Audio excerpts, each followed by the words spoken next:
আসসালামু আলাইকুম প্রিয় দর্শক, মেঘনা আলম নামে একজন ভদ্রমহিলা, যিনি এমনি আমাদের এই সোসাইটিতে মোটামুটি পরিচিত এই অর্থে উনি মডেলিং করেন, অভিনয় করেন এবং তারও চেয়ে বড় পরিচয় হলো 2020 সালে মিস আর্থ নামক একটা সুন্দরী প্রতিযোগিতায় তিনি বিজয়ী হয়েছিলেন। এই মেঘনা আলমকে আমি আগে চিনতাম না, আমি এই লাইনে খুব বেশি একটা যোগাযোগ নেই, কাজে আমি চিনতাম না। কিন্তু গতকাল তাকে আমি যেভাবে চিনলাম, আমি আসলে এভাবে চিনতে চাইনি। আমি মেঘনা আলমকে চিনলাম এবং মেঘনা আলম যে ঘটনার মাধ্যমে তাকে চিনলাম, তার মাধ্যমে আমি এই রাষ্ট্রকে চিনলাম, এই সরকারকে চিনলাম এবং আমাদের আইন শৃঙ্খলা রক্ষাকারী বাহিনীকে চিনলাম এবং আমাদের বিচার বিভাগ ও আইনকে চিনলাম। তিনি কালকে একটা ফেসবুকে লাইভ করেছেন। এই লাইভটা আমি দেখেছি, পুরো লাইভটাই আমি দেখেছি। লাইভটা এমন, একজন নারী তিনি ফেসবুকের তৈরি ঘরে ঘরে এসে, অপ্রস্তুতভাবে এসে তিনি ফেসবুকে সবাইকে বলছেন যে আমার বাড়ির দরজায় বেশ কয়েকজন, 15-20 জন, কখনো বলছেন 20-25 জন লোক দরজা ধাক্কাধাক্কি করছে, তারা দরজা ভেঙে ফেলতে চাচ্ছে, তারা নিজেদেরকে পুলিশ পরিচয় দিচ্ছে। এবং মেঘনা আলম তখন ওই কি হোল দিয়ে তাকিয়ে তাদের সঙ্গে কথাও বলছিলেন যে আপনারা কেন এসেছেন। তিনি বলেছেন যে যদি আপনারা, তারা ভাটারা থানা থেকে, মেঘনা আলমের বাসা হলো বসুন্ধরা আবাসিক এলাকায়, তিনি বারবার বলছিলেন আপনারা যান, আমি আমার উকিল নিয়ে আপনাদের থানায় আসছি।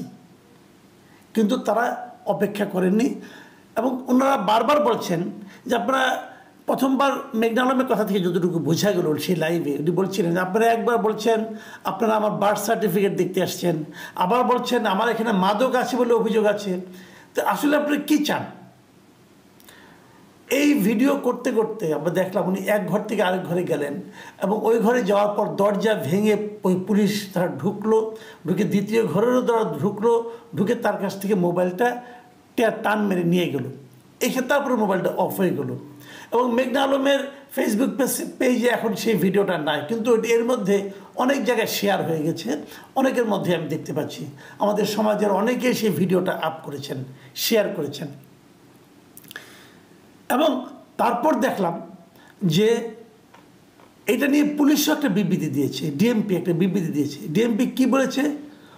ওই সমস্ত যারা ফেসবুকে লিখেছিল তারা বলেছিল মেঘনা আলমকে অপহরণ করা হয়েছে। পুলিশ পরের দিন একটা বিবৃতি দিয়েছে, সেই বিবৃতিতে বলা হয়েছে যে মেঘনা আলমকে অপহরণ করার অভিযোগ সঠিক নয়।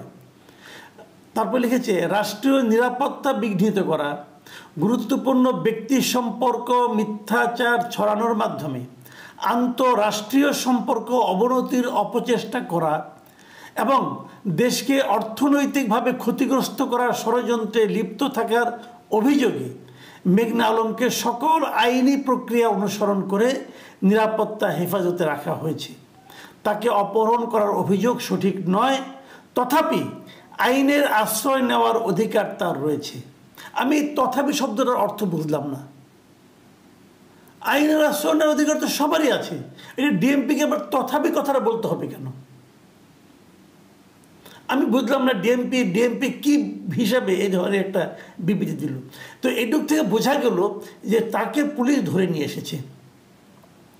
তাহলে ওই সময় আমরা লাইভে যেটা শুনলাম, দুটো অভিযোগ শুনলাম। এক নম্বর হলো তার বার্থ সার্টিফিকেট আর 2 নম্বর হলো তার বাসায় মাদকের। কিন্তু এখানে তো তার একটা উল্লেখ করা হয়নি।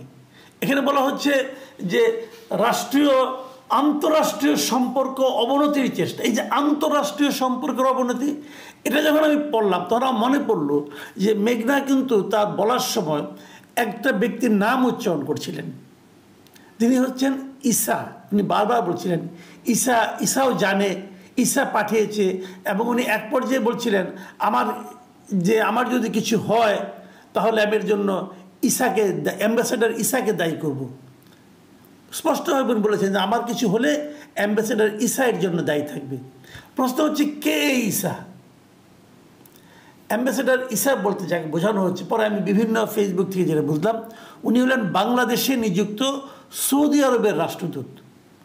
এবং আমি এটাও জানলাম যে এই বিভিন্ন সামাজিক মাধ্যম থেকে আমি জানতে পারলাম যে এই অ্যাম্বাসেডর ইসার সঙ্গে মেঘনা আলমের একটা ঘনিষ্ঠ সম্পর্ক ছিল। সেই সম্পর্কটা বোধহয় নষ্ট হয়ে গিয়েছে, যে কারণে পুলিশ তাকে ধরেছে। এখন প্রশ্ন হলো, একজন অ্যাম্বাসেডর হতে পারেন, উনি খুবই গুরুত্বপূর্ণ ব্যক্তি, আমাদের সঙ্গে সৌদি আরবের সম্পর্কের উনি সেতু বন্ধন রচনা করেন, সবই হতে পারে, কিন্তু উনি কি প্রভাব বিস্তার করে মেঘনা আলমকে ধরালেন?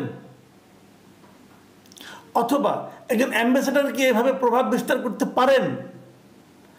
তারও চেয়ে বড় কথা, প্রভাব বিস্তার করতে চাইলেই কি পুলিশ এভাবে কারো বাড়ির দরজা ভেঙে কাউকে এভাবে ধরে আনতে পারে?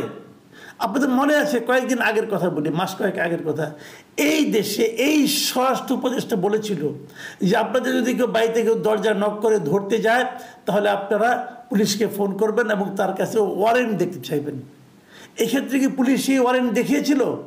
মেঘনা আলম বারবার বলছিল আপনারা ওয়ারেন্ট দেখান, দেখানো তো হয়নি। তাহলে তাকে কেন গ্রেপ্তার করা হলো? যে আইনে, তারপরে তার কী করা হলো, বৃহস্পতিবার দিন রাতের বেলা আদালতে তাকে উঠানো। রাতে আদালত থাকে, জরুরি ভিত্তিতে থাকে।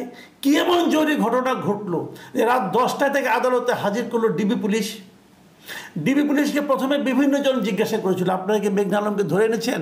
তারা প্রথমে অস্বীকার করেছে, পরে আবার ডিবি পুলিশই বলে আমরা ধরে এনেছি। এই যে অস্বীকার করার যে একটা আপনার সংস্কৃতি, প্র্যাকটিস, এটা এখনও কেন থাকছে? এটা তো হাসিনার আমলে ছিল। তাহলে কি হাসিনা আমলের নিয়ম এখনও দেশে প্রচলিত? এই কি আমাদের এই এই এই সমস্ত অনিয়মের বিরুদ্ধেই তো মানুষ আন্দোলন করেছিল? এই আন্দোলনের ফল কি এটা? তাহলে কী পরিবর্তন হলো? তাহলে কি পরিবর্তন হলো? দেখেন, তাকে শেষ পর্যন্ত আদালতে তোলা হলো রাত 10টায়, এবং আদালতের বিচারক ওনাকে ডিটেনশন আইনে 30 দিনের জন্য কারাগারে পাঠিয়ে দিলেন। কোনো ডিটেনশন আইনটা কি? যার অদ্ভুত একটা আইন বাংলাদেশে আছে, এটা করে গিয়েছিলেন শেখ মুজিবুর রহমান।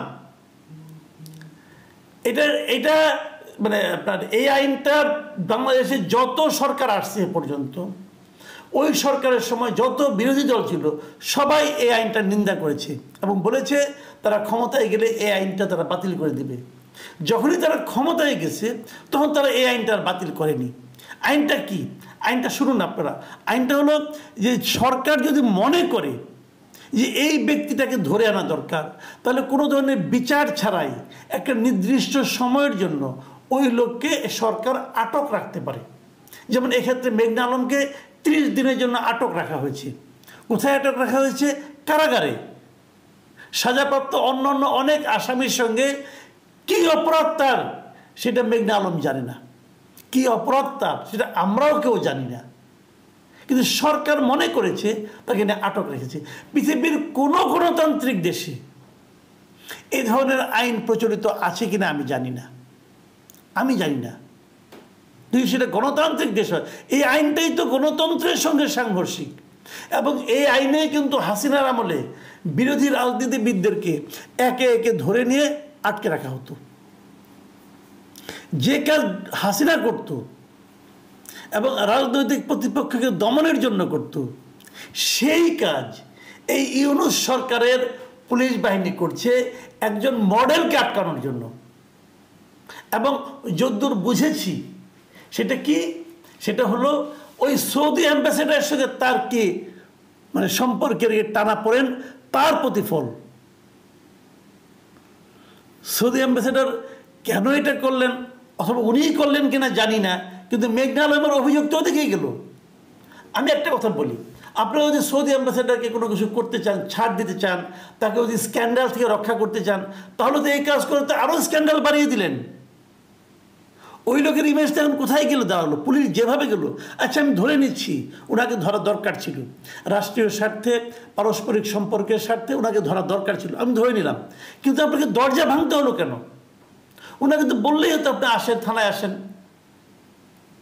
ওনাকে আপনার টেলিফোন করে বললো, উনি তো বলেছিলেন বারবার যে আমি আমার আইনজীবী নিয়ে আসতেছি, তো ওনাকে আপনার আইনজীবী নিয়ে আসতে দিলেন না কেন? দরজা ভাঙতে হলো কেন ভাই? এটা কি এই সরকারকে বিব্রত করার জন্য হলো? নাকি এই সরকার আসলে এরকম, মুখে যাই বলুক না কেন মনে মনে তারা এরকমই করে? এই নমুনাকে আমাদের দেখতে হবে। এটা কি জাতির জন্য কোনো ভালো উদাহরণ তৈরি হলো? আমি জানি না আমাদের স্বরাষ্ট্র উপদেষ্টা, আমাদের প্রধান উপদেষ্টা এই ঘটনাটাকে কীভাবে বলবেন। তারা হয়তো বলবেন মেঘনা আলম। কে মেঘনা আলম? ছোটোখাটো একটা ব্যক্তি, এই তো কোনো পলিটিক্যাল লিডার না, এর তো কোনো সামাজিক পরিচিতি নেই। এগুলো বলে অনেক কিছু বলতে পারেন, কিন্তু আপনার এই তুচ্ছতাচ্ছিল্য কিন্তু একদিন আপনার গায়ে যেই লাগবে, এটা মাথায় রাখতে হবে। আপনি সবসময় গুরুত্বপূর্ণ থাকবেন না, আপনি পারেন না। দেশের যে কোনো নাগরিক, একজন ক্ষুদ্র ব্যক্তির জন্য এই ধরনের আচরণ যদি করা হয়, আপনি বলবেন আইন আছে। হ্যাঁ, আইন আছে, মানে এই আইনটাই তো কালো আইন।